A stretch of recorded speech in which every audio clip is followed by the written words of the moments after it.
Hey, it's Kyle here, and with the start of the new year, I thought it'd be a good time to look back at some of the books I read in 2016.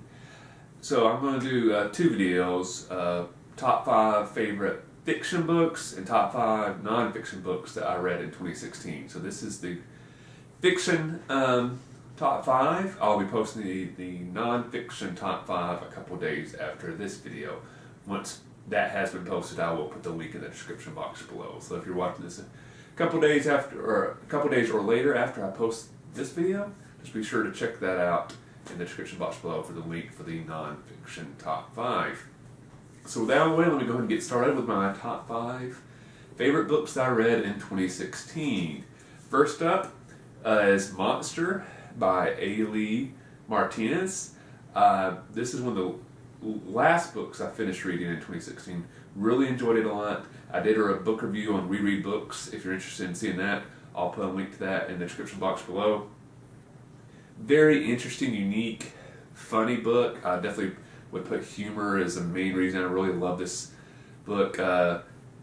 Concept-wise, it kind of reminded me of some of the ideas behind Buffy the Vampire Slayer and Grimm and stuff like that, but a very different take.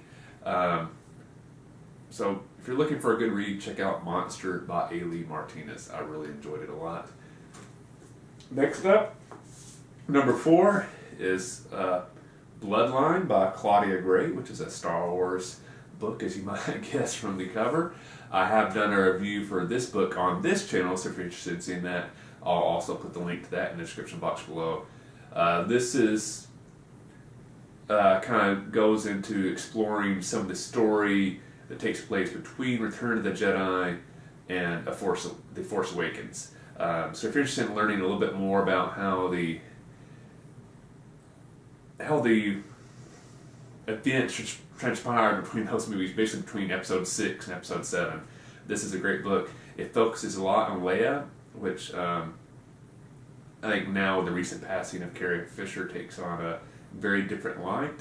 But Bloodline is a great book. The character is awesomely depicted in this book, so if you're a fan of Princess Leia, I'd strongly encourage you to check out Bloodline by Claudia Gray, my 4th favorite book in 2016. Number 3 is The Walking Dead Compendium 3. I started watching the Walking Dead TV series before I'd ever read any of the graphic novels. And I absolutely, like many people, fell in love with the TV series, and I still love it. It's probably my favorite show on TV still at this moment. So after I'd watched a couple of seasons, I decided, I really want to start reading the graphic novels, because I think, one, it might even enhance my enjoyment of the TV series, but for me to enjoy the TV series so much, I felt like I know I'd enjoy the source material. I'd have to. Now, I really have. So how I've caught up is in reading these compendiums, which they basically group a huge number of issues together. It's usually, I believe, around 30 or 40. So I'd read the previous 2 for a while ago, and I had to kind of wait until this 3rd version came out. So I was very happy when it did, because this basically takes you past what's actually happened on the TV series in the moment.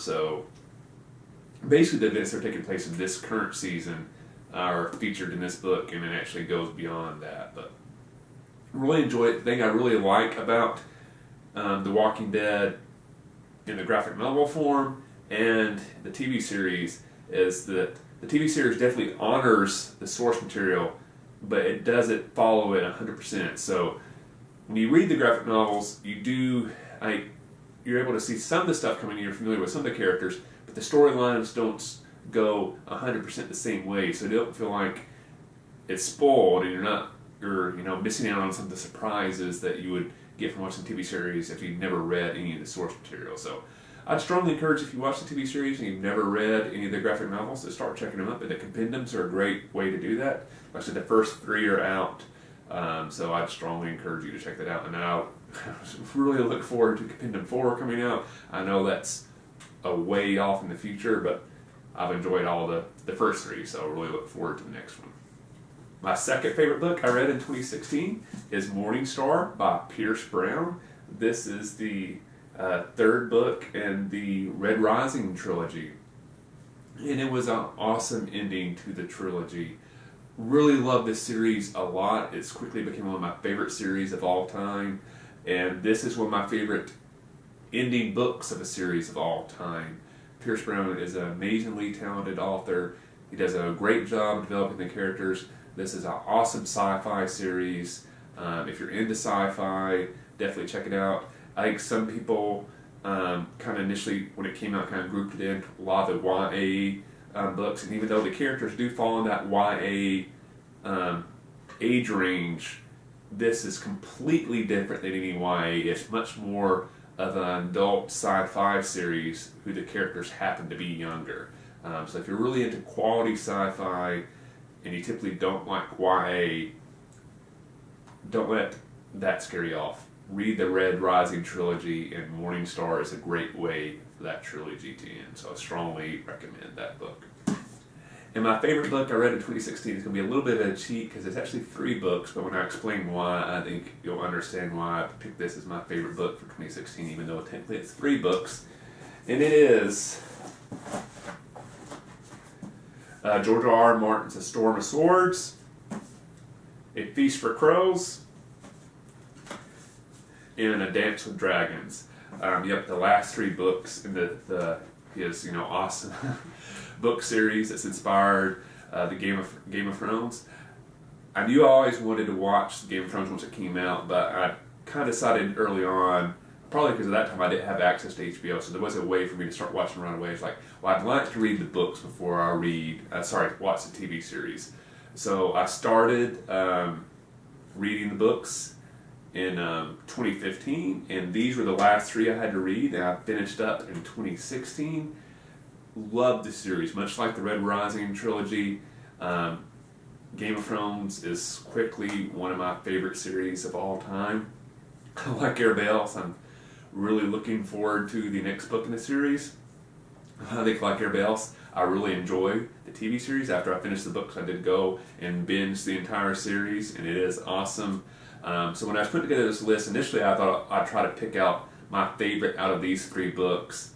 But when I started thinking, I had a hard time really doing that. So I ended up decided I wanted to kind of consider these 3 books as basically one book. So this is my favorite book for 2016. So those are my favorite fiction books for 2016.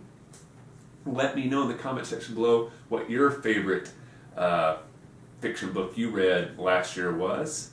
We'll look forward to seeing what your favorite book was. Be sure to like this video. Be sure to check out all those links I mentioned earlier. If you haven't yet, be sure to subscribe to this channel, and be sure to check out the second part of this video where I explore my favorite non-fiction books of 2016.